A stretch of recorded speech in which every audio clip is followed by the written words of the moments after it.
Africa Business Weekly is closing the month of May on a high as Mauritania's Sidi Ould Tah gets elected as the 9th president of the African Development Bank Group, with congratulatory messages pouring in from world leaders. He takes over from Dr. Akinwumi Adesina, who has served as president in the last 10 years. Hello and welcome to the show today as we bring you the highlights of the biggest conversations that shape the continent's business landscape this week. Now, monetary policy decisions dominated discussions as the South African Reserve Bank cut the benchmark repo rate by 25 basis points. Meanwhile, the Bank of Ghana's Monetary Policy Committee, on the other hand, left rates unchanged. Now, from our East African desk, we throw the spotlight on Uganda with the launch of the Africa Coffee Pack. Well, just before we get into the business of today's discussions, now here's the highlight of this week's election at the African Development Bank annual meetings in Abidjan. Newly elected president of the bank group, Sidi Ould Tah, gives a speech acknowledging the support leading to his win and his commitment to the task ahead. It is with great humility and a keen sense of duty that I address you at this particular moment. First and foremost, I would like to thank Africa for the trust it has just vested in me. I would like to thank you, ladies and gentlemen, governors, for this trust, which I clearly sense the sense of duty and responsibility that they carry. So I would like to thank my country and the president of Mauritania, President Mohamed Ould Sheikh Ghazouani, who sponsored my candidacy and provided undying efforts leading to the outcome, to this outcome today. I would like to thank all of my brothers and sisters from Mauritania and from across Africa for the huge demonstration of solidarity which has carried my campaign. I would like to specifically highlight my team for their remarkable efforts from the beginning stages to the very end. Please receive here my most heartfelt recognition and gratitude. It is also my duty to thank all of those who have supported my candidacy from afar or from close up. Of course, I cannot name them all at this particular moment. Now let us go to work. I am ready. Thank you. And moving on now, my colleague Karabo is on standby for regional updates from South Africa.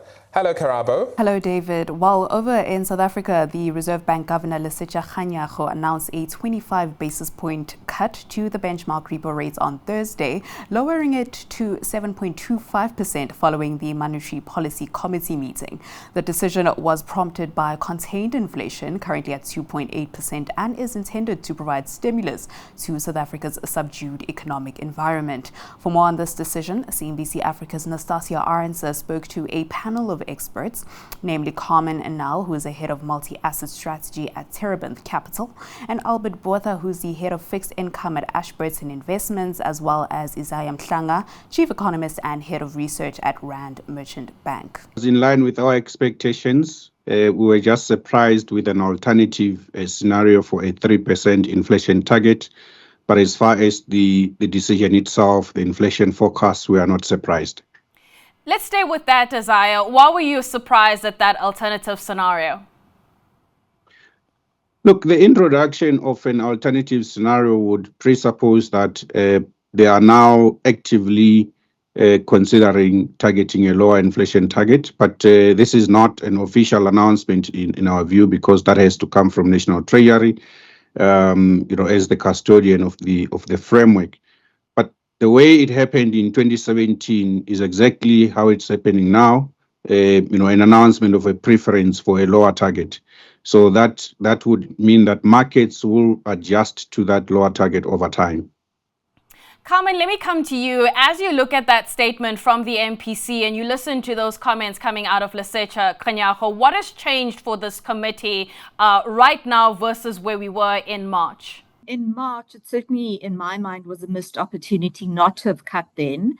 And I think the only thing really that has changed is probably that inflation continued to surprise to the downside.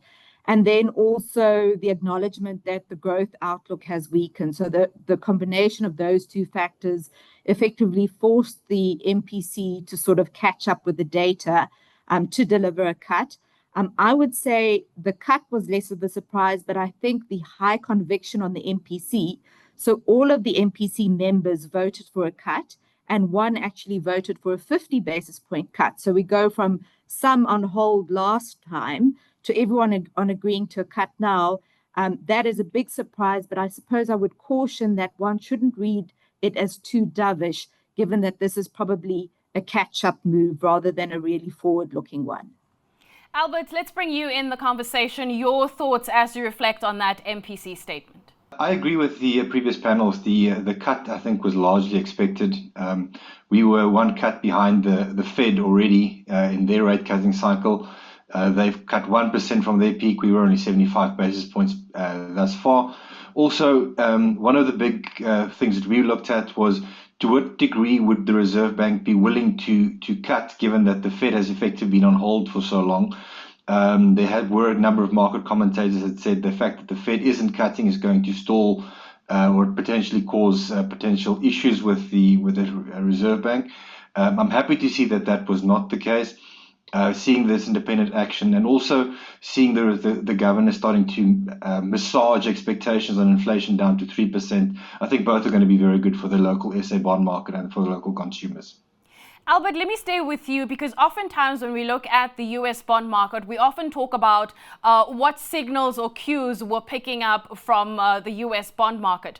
When you look at the bond market in general, and let's bring in the US and perhaps even the South African side, what cues and signals are you taking from the way we've performed? We've narrowed quite meaningfully to the US bond market over the last couple of months from where we were trading last year.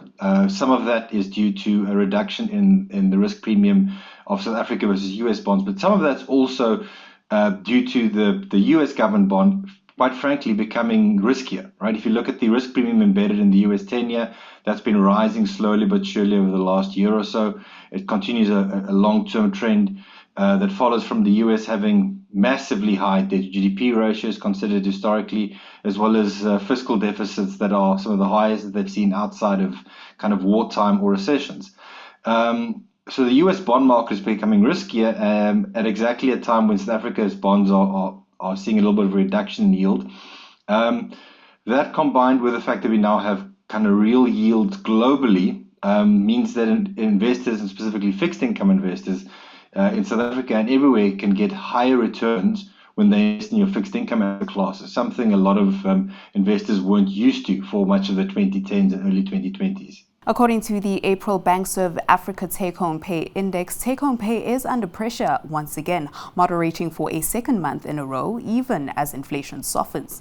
With salary earners feeling the squeeze and the economy stalling, can the SARB rate cut provide relief? CNBC Africa's Nomonde Xulu spoke to independent economist Elise Kruger for more insights on the state of the South African consumer. We have seen that moderation over the past 2 months.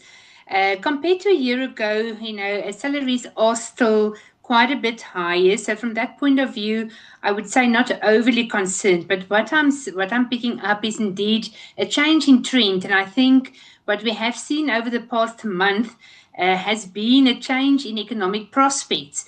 At the beginning of the year, we were quite optimistic about this year in terms of economic prospects. And it's been a theme coming from the middle of last year that salaries have been recovering on the back of this expectation of a better economic environment.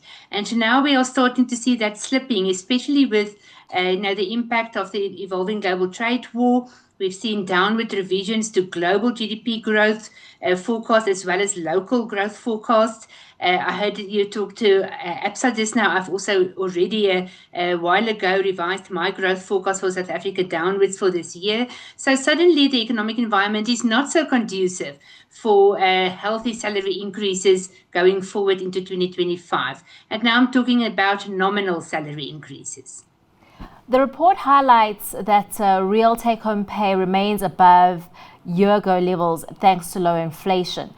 How sustainable is this improvement in purchasing power given ongoing economic headwinds? Yes, indeed. In real terms, we are seeing that 2025 will most likely be the second consecutive year where we see salary increases above inflation. I mean, current headline is at 2.8% in April, and my forecast for the full year headline CPI is only 3.4%.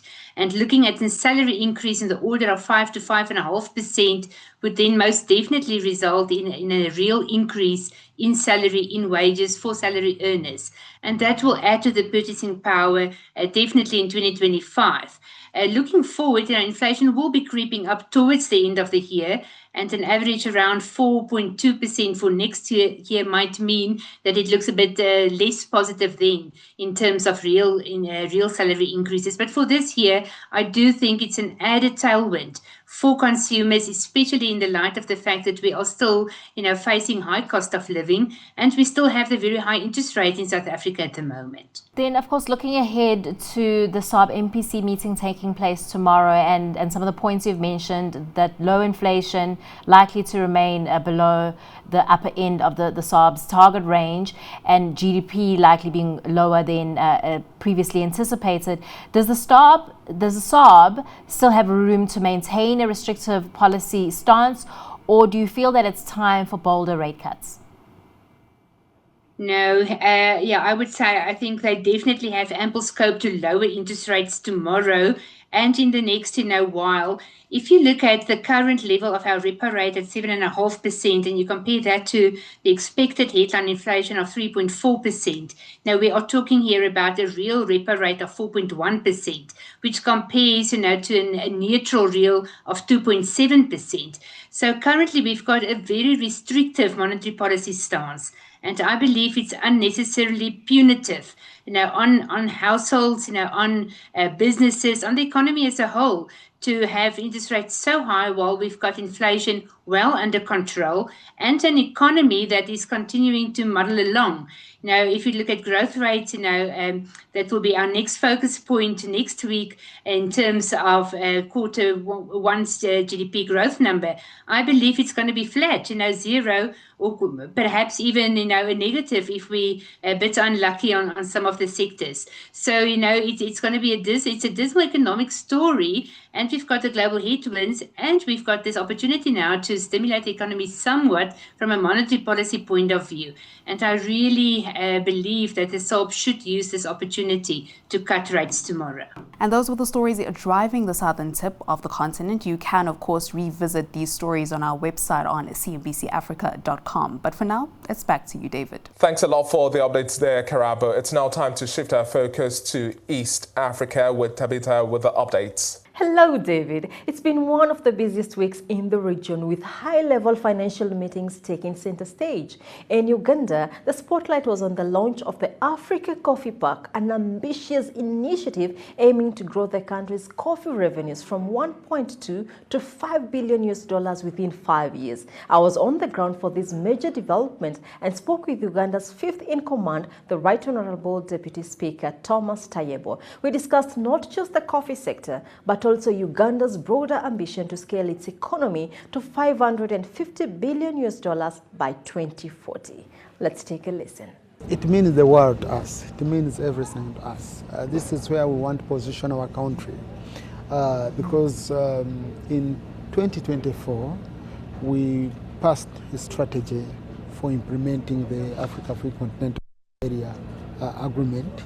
And the major aspect of it was that as a country, because we were among the first countries to ratify it, so we said that as a country, we should look for trade beyond East Africa and beyond the COMESA areas, which have been our traditional trade partners. So we are looking at being a very huge part of the intra-Africa trade, because it's a shame for Africa. Find, for example, that when there is a war in Europe, in Ukraine, Africa is crying that they are starving. It's an indictment on us as leaders. So we are trying to position ourselves in such a way that we do make a big contribution in as far as the success of Africa is concerned. And as you know, our president is a real Pan-Africanist. So this has been one of the issues he's been looking at. But also, we are excited on coffee specifically because we have been exporting raw coffee to the world, which means exporting profits, exporting jobs, exporting the potential of our continent without benefiting from it.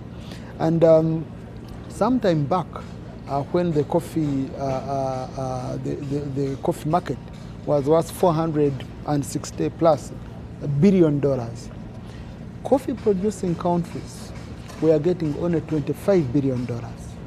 Africa was getting only $3 billion. Uganda, which is Africa's largest coffee exporter, was getting $862 million. Now, you can imagine the producers, okay? The ones who toil, the ones who make their hands dirty, were getting only $25 billion. And the ones who are just trading, seated comfortably in Europe and all that, were getting over $440 billion US. That's a share. And to bridge that value chain gap from a policy perspective, what are you doing as parliamentarians to bridge that? And at the same time, look at attracting the private sector. Yeah, we have deliberately supported all government efforts aimed at ensuring that we do have quality, because quality is key in all this. We want to see because we are concerned that in 1 acre of land, where, for example, Brazil gets around how many tons? Around 7 tons, we get around 2 tons. Okay? So we have to go back on issues of quality. We have supported efforts aimed at post-harvest handling, drying, because most of the people were just drying that coffee within the sun, within what. So we wanted to see that it's dried in the right way so that quality is maintained. We have also supported government efforts aimed at giving very good seedlings and widening the sector. But above all, the investors. We have deliberately supported some of the investors, including Inspire Africa, that is doing this project. We have deliberately supported them. We might not be touching each and every one, but we are deliberate and we are measured in our approach because of the difficulties and in raising resources. In another major development, the African Development Bank released its Economic Outlook report, highlighting Africa's $1.8 trillion in pension assets and $500 billion in annual remittances, much of it still underutilized. CNBC Africa's Kenneth Ibomo spoke with Kevin Chika Urama, Chief Economist and VP for Economic Governance at the bank, on what it will take to unlock the continent's full potential. Economic development outlook for the continent focuses on the theme making Africa's capital work better for development in Africa. And the purpose for choosing this theme is very clear. We have seen continued headwinds from COVID-19, from climate change, from trade wars, from global insecurity and multipolarization of the global economy. So basically, we live in a world where uncertainty is becoming the rule of the game. And within this uncertainty, we have been seeing tracks of declining concessional financing, declining ODA, and declining external financial resources into the continent. So we have to think back to see what can we do in order to make sure that all the huge potentials in resources we have on the continent can be deployed better in order to drive development on the continent. Africa is awash with human capital, Africa is awash with natural capital. We have huge potentials in business capital. We have huge potentials in financial capital. But we have fiscal profligacy that has created a lot of challenges for governments to being able to finance development and support improvements in the quality of lives of Africans. So this report provides a policy mix, a toolbox on what needs to be done across board in order to address how the continent can leverage better its natural resources for development, how we can leverage better our human capital for development through appropriate education, TVET and skills enhancement programs, but also from harnessing our diaspora that could be worth up to 500 billion in terms of remittances if we have the right policies put in place for it. Very interesting mix you put there, but I would love to stay on the tangent of institutional capital and understand some of the technical constraints that are limiting pension funds, even sovereign wealth funds from investing in long-term infrastructure. Yes, okay. The challenge we have here, we have pension funds in Africa that is worth about 1.8 trillion US dollars of assets under management. But a lot of it is being invested outside of the continent because of that perception of high risk perception on the continent that is making Africa pay dearly in terms of cost of capital. But as you've seen, that perception is not based on real facts. Given that Africa's default rates on long-term infrastructure is just about 1.9%, far lower than what you have in North America, which is about 6.6%, in Europe, which is about 4.6% default rates, or even in East Asia, which is about 12.6%. So that first thing I'll have to tell institutional investors in Africa is that perception that Africa is riskier than the rest of the world is not what we are seeing in the data. And then the second point is also because of that historical path dependencies, we always feel that investing externally is much easier and better. But what if we mobilized just 1% of that institutional investment potential on the continent? We'll be able to leverage billions of United States dollars to finance development on the continent. So my call would be that African countries should at least place some threshold of investment that must be done domestically. Because the reason for saying that is Africa's capital, when Africa invests its own capital in development in Africa, global capital will follow Africa's capital. Because if we don't like our own backyard, why would we want our neighbors to do so?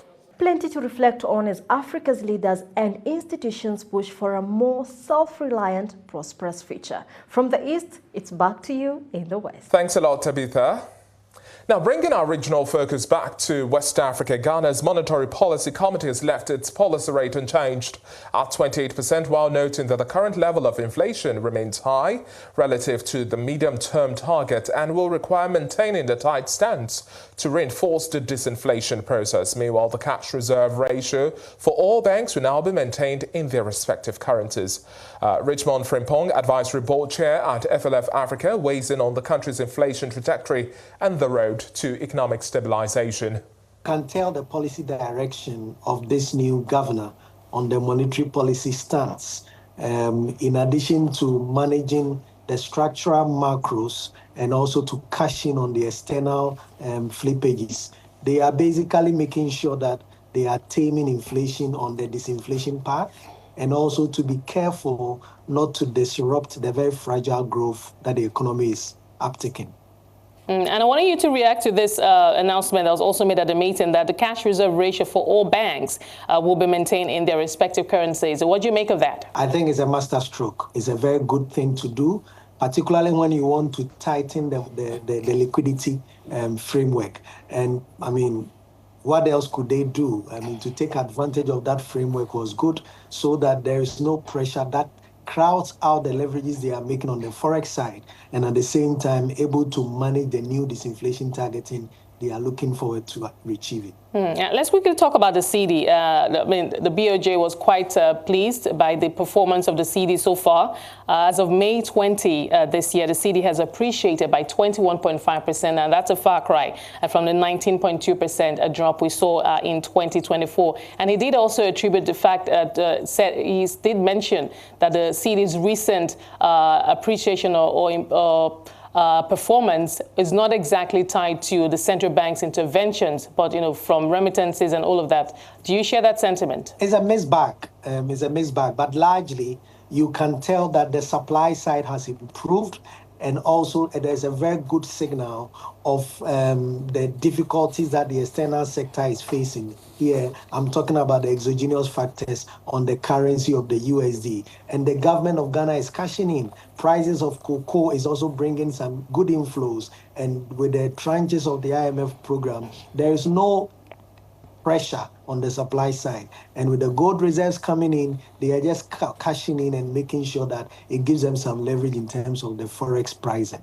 I also want you to react to some of the comments the governor made about the fiscal spending, the fiscal space as it is right now. He says there's more fiscal discipline compared to the overspending or large spending from previous times. What are your thoughts on that? Do you agree that there is more fiscal discipline now? Yes and no. It's too early to test fiscal discipline.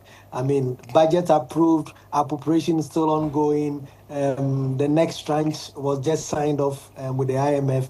And so the government has not really been tested in terms of its fiscal discipline. But the good thing is that there has been a policy tone, and that policy tone of discipline, that policy tone of not allowing fiscal flippages is good. But we are yet to check beyond the next quarter to see if this expenditure side can be contained, and most importantly, the revenue mobilization anchor can be ticked in. If that happens, then we can say yes, but it's too early to call.